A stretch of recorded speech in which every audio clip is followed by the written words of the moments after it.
4 o'clock exactly, the Le Mans International 24-hour car race will begin.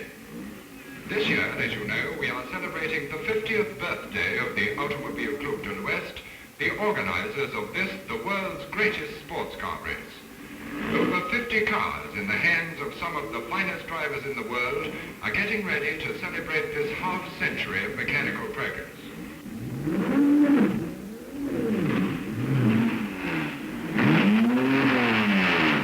Competitors are requested to get to their marks at once, please.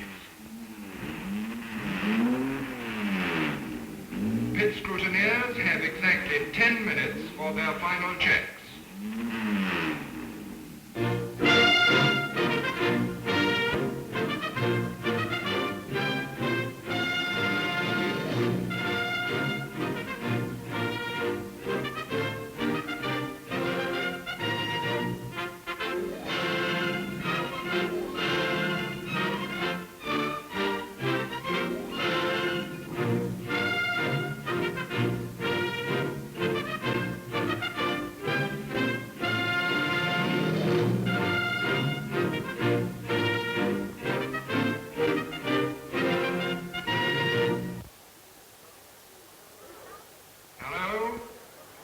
Are requested to get to the places assigned to them.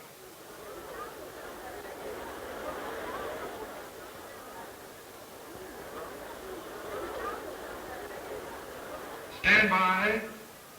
5, 4, 3, 2, 1, 0. Et voici que les concurrents viennent de partir, c'est-à-dire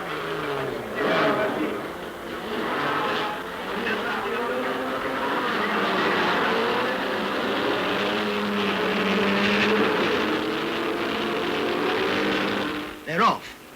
It's a spectacular mass start and a deafening roar along this endless road. Let's seize the chance to point out the famous hazards along this 9-mile circuit, which drivers who finish will have lapped 300 times. Here's the famous Terte Rouge, a red bank corner. Then comes the long straight, Les Unadières, where the drivers go all out at times touching nearly 200 miles an hour. At such speeds, these braking signs are critical. For at the end of this Unadieux straight, the road twists in a sharp right angle. The famous Mulsanne corner luckily provided with a slip road for drivers in difficulty.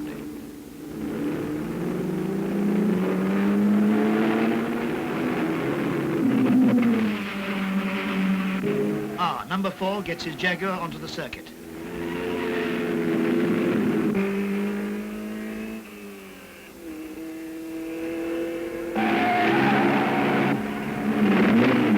A few hundred yards after the Mulsanne corner, we have the Arnage S-bends, which bring us into the second straight running past the stands.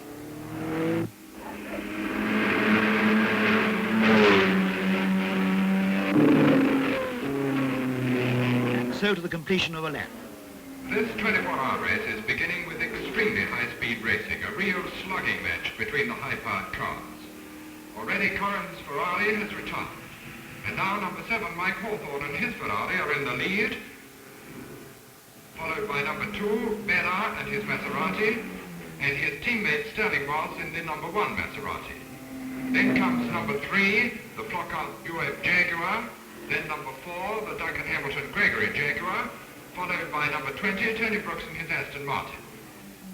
The timekeepers announce officially that the lap record, which has just been broken by Hawthorne, number 7 Ferrari, at an average of nearly 124 miles an hour, has been broken again by the French driver Berra in Maserati number 2 at a speed of over 125 miles an hour. Hawthorne has just completed the first ever under 4-minute lap at Le Mans. Yes, it's certainly a records-matching race we're seeing today. At the moment, number 4 Jaguar holds the flying kilometre record at 178.8 miles an hour.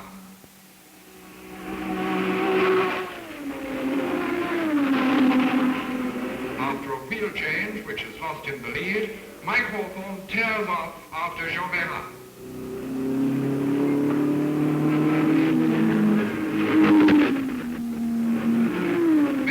Is now lapping the circuit with extraordinary regularity in front of Maserati number 1 and Ferrari number 9. The high-power cars are giving no quarter in this ruthless battle. The old saying that Le Mans is lost in the first 3 hours is once again forgotten. In their eagerness, drivers seem to have lost sight of the final aim of this 24-hour race.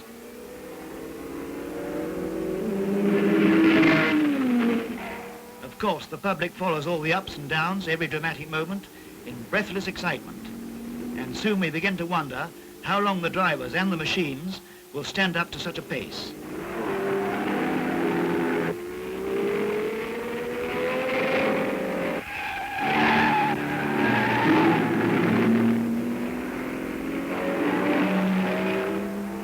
Medium-powered cars like Dunlop 61 Ferrari, though not actually taking part in this giant slogging match, are all the same being influenced by it. And it becomes obvious that this fantastic battle will affect the final result. With Berra and Seymour out, it's now the turn of their teammates, Moss and Shell in Maserati number 1, out of the race with a broken back axle after a grueling 3 hours. For over 3 hours they've been tearing round. There's still 21 hours to go, and already some of the most powerful cars have retired. Let's go back to yesterday, when great care was being taken by the mechanics in preparing the cars for the fray.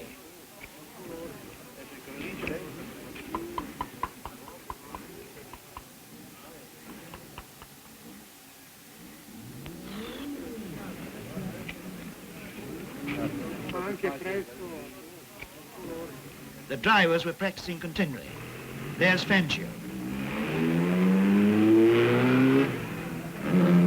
Let's go back 50 years to the time when the Automobile Club de l'Ouest was born. If cars as old as the club had raced today, they would look like this. In this modern setting of Le Mans, they look terribly old-fashioned.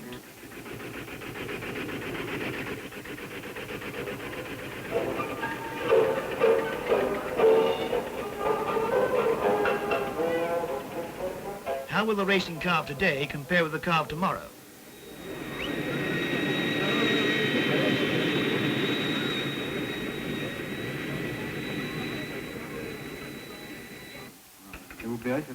The mass production car owes much to these thoroughbreds, but equally to the small high-performance cars like the Lotus and Panhard.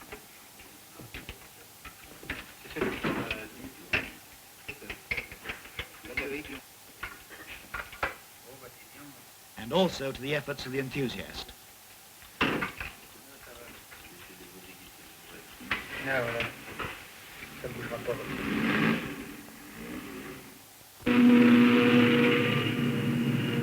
The 2-litre Ferrari, number 27, driven by Péron, has just stopped at the pits.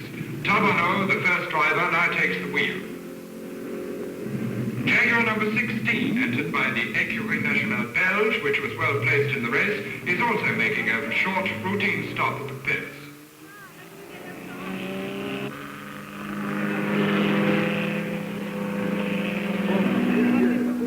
Hour after hour, the race goes on. After the red-hot pace of the first few hours, the positions are becoming stabilized, and interest in the race flags a little. Anyway, no public can remain in a continual trance of excitement, and so the crowd relaxes. Another aspect of this Le Mans 24-hour race, and not the least a picturesque either. Spectators, old and young, seek a means of escape from the magic circle in which the cars prison them. But wherever you go, whatever you do, the roar of the engines keeps your head swimming and is inescapable to the last second of the race. You stroll around, sleep, eat, enjoy yourself and daydream as you watch the cars. It's a zoo, a village fair, a surrealist ballet, all rolled into one. That is the atmosphere of the 24-hour of Le Mans.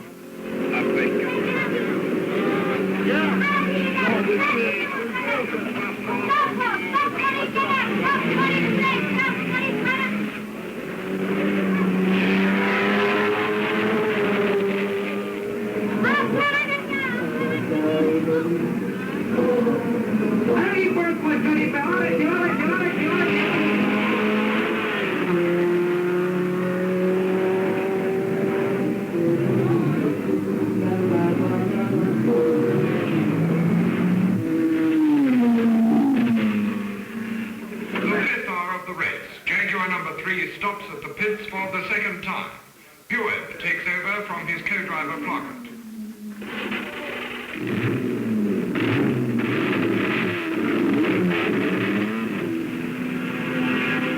And now the drivers have to face a new obstacle, darkness. Tavano will have to be shaken out of his sleep. His co-driver Péron comes in with Ferrari number 27. No driver is allowed to remain at the wheel continuously for more than 36 laps.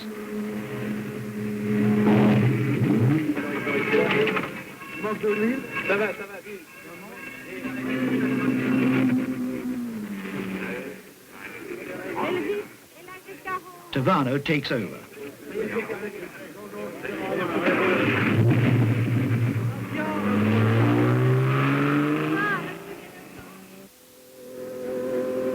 At the 7th hour, the positions are: first, Jaguar number 3, driven by Flockhart and Bueb. Second, Aston Martin number 20, Brooks and Cunningham Reed. Third, Ferrari number 9, Jean and Trantino. Jaguar number 3 has covered 99 laps in 7 hours. 16 cars are already out of the race. There are still 38 cars roaring around this circuit, and how many of them will come through the dangers of the night? While the machines hurtle on at speeds of up to 170 miles an hour, the fun of the fair increases around this endless and tremendously exacting road. Les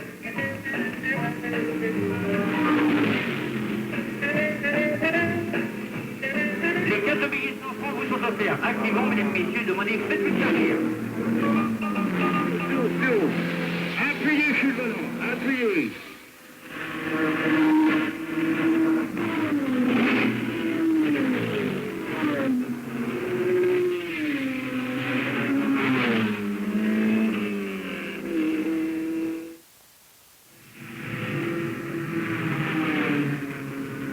The grey light of dawn follows the sleepless night, and with it appears the morning mist, another danger which obliges competitors to take risks in order to keep up their average.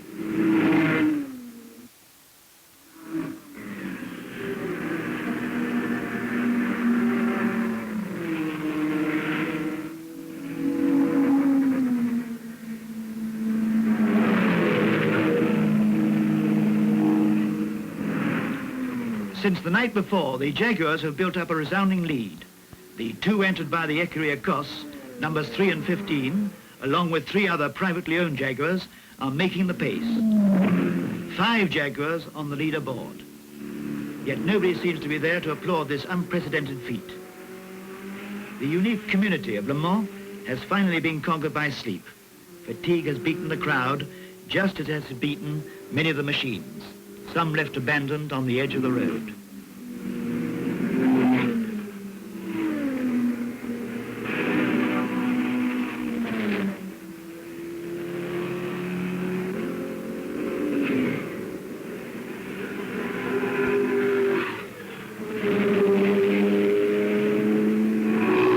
But there are still 25 cars in the race, more than enough to attract the second day's crowd, the Sunday crowd.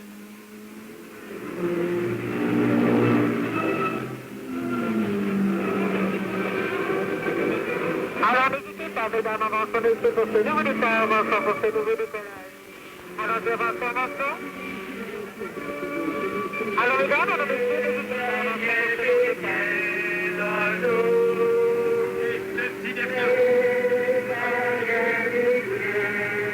National du siècle, le mur de la mort, le pilote qui manque. At the end of the 18th hour, Jaguar number 3, Flockhart and Bueb, is still in the lead with an overall average of more than 115 miles an hour.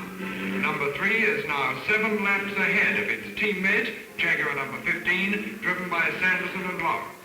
In third place, 11 laps behind, come Marie and Luca in their Jaguar. Paul Frere and Roussel in another Jaguar are lying fourth, 17 laps behind.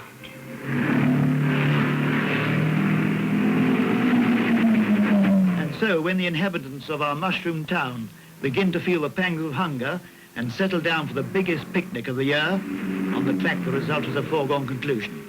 Unless a dramatic turn in events, always a possibility, comes to disturb the picnickers.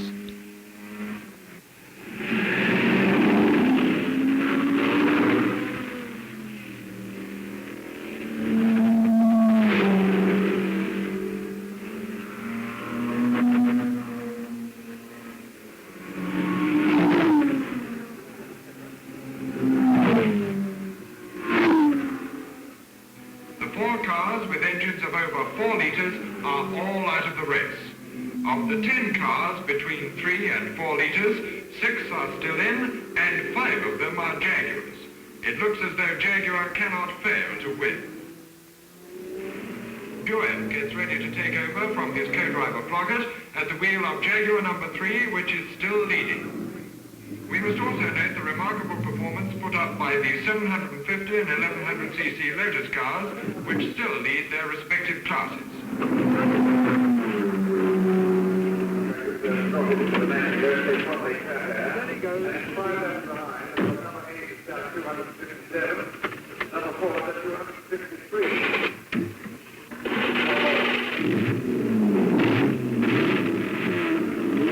Jaguar number 3 is now more than 8 laps ahead of the car immediately behind and is sure of victory.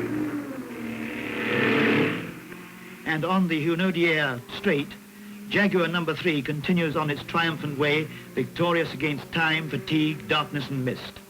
Not to mention the strain of the closing stages.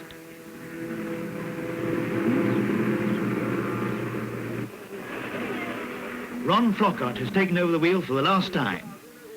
A record average of 113.8 miles an hour over a record distance of 2,731 miles. For terminer, to congratulate once again a curious cost.